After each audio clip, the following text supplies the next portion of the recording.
Welcome back to Educator.com's English Grammar course. This lesson is about pronoun case and relative pronouns, but it's really about when to use who and when to use whom. Let's get started. All right, I'm sure you've been in this situation before. You pick up the phone, somebody says something and you say, "Who are you calling for?" And if the person who's calling is a grammar Nazi, they go, "No, for whom are you calling?" And you get into this whole fight about do I say who or do I say whom? I have had this argument with my friends many times, and I'm going to show you how to determine which one to use. It's all about a grammatical construct called pronoun case. So we're going to go over it, and by the end of this lesson, you will know exactly which one to use. We're going to begin with looking at relative pronouns, what they are, what they do. Then we're going to look at the three cases of pronouns in English: subjective, objective, and possessive. Trust me, you use this stuff. Then we're going to look at how to use relative pronouns like who and whom.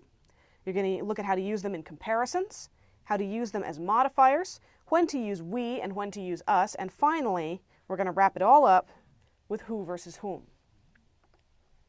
All right, what are relative pronouns and why do they matter? Relative pronouns take the place of nouns, like all pronouns, and they introduce subordinate clauses, which you'll find in our lessons on sentence parts and patterns, and also in our lesson on conjunctions.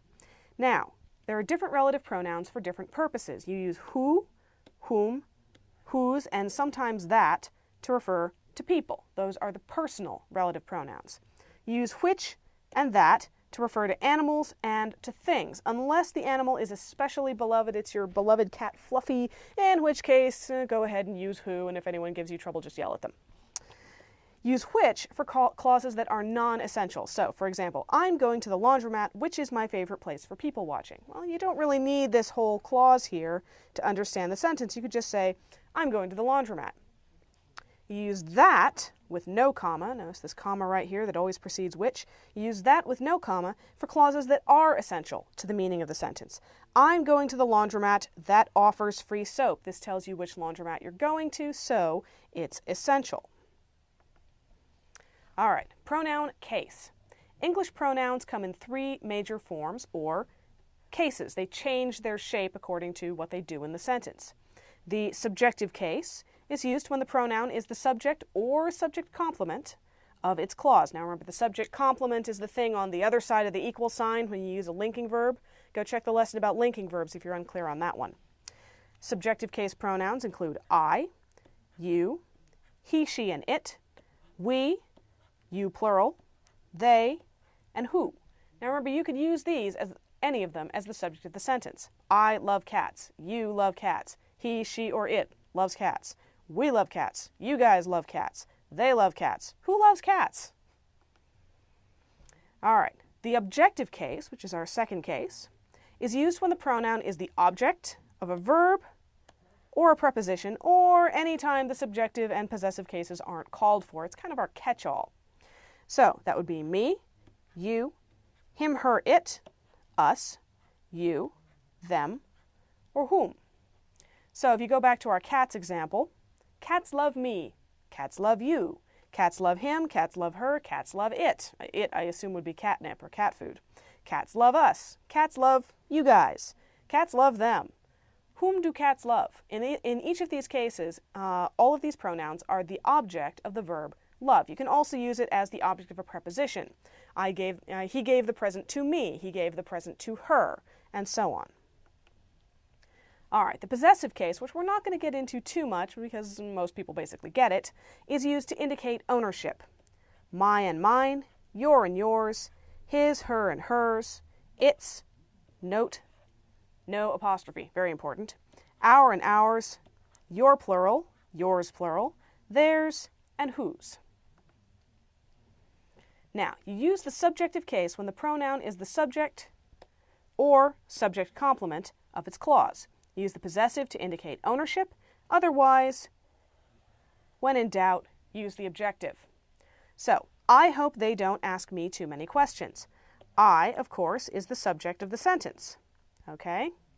They is the subject of the clause. They don't ask me too many questions. And me is the indirect object of ask. It was I who called the police. Okay? Now, you may be saying, wait a minute, it is the subject of that sentence. Ah, it is. But was is a linking verb. It's one you can replace with an equal sign. So it and I are interchangeable, so you have to use the subjective case. You can't say, it was me who called the police, because you would never say, me called the police. You sound like you were brain damaged. However, for me, the most difficult part of the day is getting out of bed. Me, in this case, is the object of the preposition for. So, me is not the subject of the sentence, it's the object of a preposition, so you use the objective case. All right, now that we've gone over all of that, test your skills. Which of these sentences is correct? You like chocolate more than me, or you like chocolate more than I? Take a good look, pause the video if you need to. Surprise! They're both right, but they mean very different things. When you're using pronouns for comparisons, the case of the pronoun can change the whole meaning of the sentence. You like chocolate more than me means you like chocolate more than you like me. Me is in the objective case, so it would have to be the object of the verb like. All right. You like chocolate more than I. Well, I is in the subjective case, so you like chocolate more than I do. There's a verb implied there. So, if you're ever in doubt about whether you like chocolate more than me or you like chocolate more than I, say the entire sentence, not just the part with the whole thing with a bit of it left out, and see which pronoun you use in the full-length sentence. All right, modifiers. When a pronoun is in a modifying phrase or clause, determine whether it is modifying a subject or an object. What does this actually mean? Though many students were involved in the fight, the principal only called 2 people to the office, Darlene and me. In this case, Darlene and me is modifying people. Well, what's the role of people in this sentence? It is the object, the direct object, of the verb called. So me has to be in the objective case because it's replacing an object. Now let's look at another way to say this sentence. Only 2 people, Darlene and I, were called to the principal's office, though many students were involved in the fight. Now, what's going on? The same events are happening, but all of a sudden the pronoun case has changed. That's because people in this case is the subject of the sentence. The verb is were called. You remember up at the top, principal was the subject, so something else had to be the object. But in this case, people were called. So Darlene and I is replacing the subject people, so I has to be in the subjective case. All right, choose the correct pronoun for each of these sentences. Zach is not coming, for I or me asked him to wait until tomorrow. This present is not for you, but for I or me. Come and meet my cousin Charles, who or whom works as a clown in the circus. Take a good look, pause the video if you need to. And here we are. Zach is not coming, for I asked him to wait until tomorrow. Now, I know for can sometimes be a preposition, but in this case it is acting as a conjunction, connecting 2 independent clauses. Zach is not coming, and I asked him to wait until tomorrow. You'd never say, me asked him to wait until tomorrow. Doesn't make sense, so this has to be in the subjective case. This present is not for you, but for me. Well, in this case, for is acting like a preposition, so it has to have an objective pronoun for its object, me. And come and meet my cousin Charles, who works as a clown in the circus. Well, we're looking for a subject to do the action works, so we have to use the subjective case, who. Don't worry, we'll get into this in more detail toward the end of this lesson. All right, we versus us. You would not think this is a problem, but it is. Occasionally, we put the pronouns we or us in front of nouns to emphasize our membership in a group. We students, for example. But which pronoun do we use? Is it us students or we students? Again, it depends on the antecedent. So, does Uncle Sam think we taxpayers grow money on trees? Well, is it we taxpayers or us taxpayers? In this case, we're looking for the subject of the verb grow. That's what taxpayers is, which means that we need the subjective case, we. Whereas, by contrast, Uncle Sam needs to give us taxpayers a break. All right, taxpayers in this case is the indirect object of the verb give, which means that us has to be in the objective case. Now, if you're ever confused about this one, eliminate the noun, just use the we or the us, and see which pronoun makes sense. Uncle Sam needs to give us a break. Does Uncle Sam think we grow money on trees? Both of those sentences make sense because you've got your pronoun in the right case. All right, who versus whom, which bedevils every grammar student ever. Okay, here's the rule. Use who or whoever as a subject and whom or whomever as an object. Always, always, always. So, who has the keys to the shed? Who is the subject of the verb has. So we use the subjective case, who. To whom should I address this letter? Well, whom is the object of the preposition to, so we use the objective case, whom. All right, most people can't remember subjective case, objective case, all that stuff. So here is the trick that professional grammarians and writers use. When in doubt, temporarily replace the pronoun with either he or him. If he makes sense, the case is subjective. And if him makes sense, the case is objective. He has the keys to the shed makes just as much sense as who has the keys to the shed. I should address this letter to him. To whom should I address this letter? We've still got that preposition. We've still got the object of that preposition. So it's in the objective case. Just remember, whom goes with him. Remember those M's. And he goes with who. Remember those ending vowels.